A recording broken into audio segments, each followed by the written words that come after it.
আসসালামু আলাইকুম। আমাদের নীলগঞ্জ প্রজেক্ট আজকে আমাদের এখানে 6 ফ্লোর স্ল্যাবের জন্য আমাদের বিমের রড বাইন্ডিংয়ের কাজ চলতেছে। আমরা ইতিমধ্যে একটা বিমের রড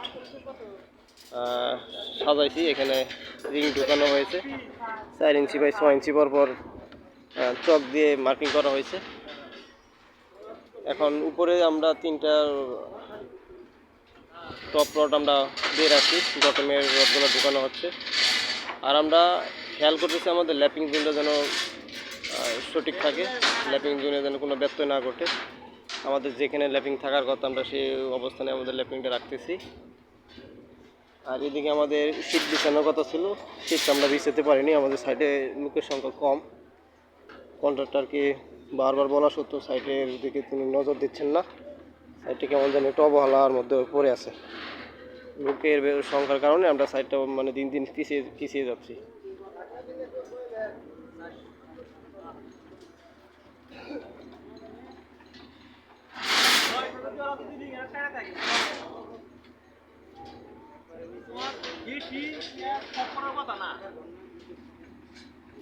আর আউট সাইডে যখন আমরা কাজ করতে যাবো, আমরা অবশ্যই বেল্ট, আমরা সাইডে আমাদের বেল্ট রাখা আছে।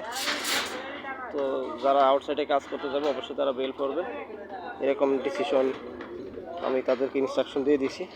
তারা এটা ফলো করবে। আর যে ফলো না করো তাকে আমরা ছাদ থেকে নামাই দেবো, তাকে আমরা কাজে নিব না। কারণ একটা লোকের কারণে আমাদের অনেক বড় একটা সমস্যার সৃষ্টি হবে। আমরা চাই না যে সেই সমস্যাটা হোক সাইটে। আসসালামু আলাইকুম রহমতুল্লাহ।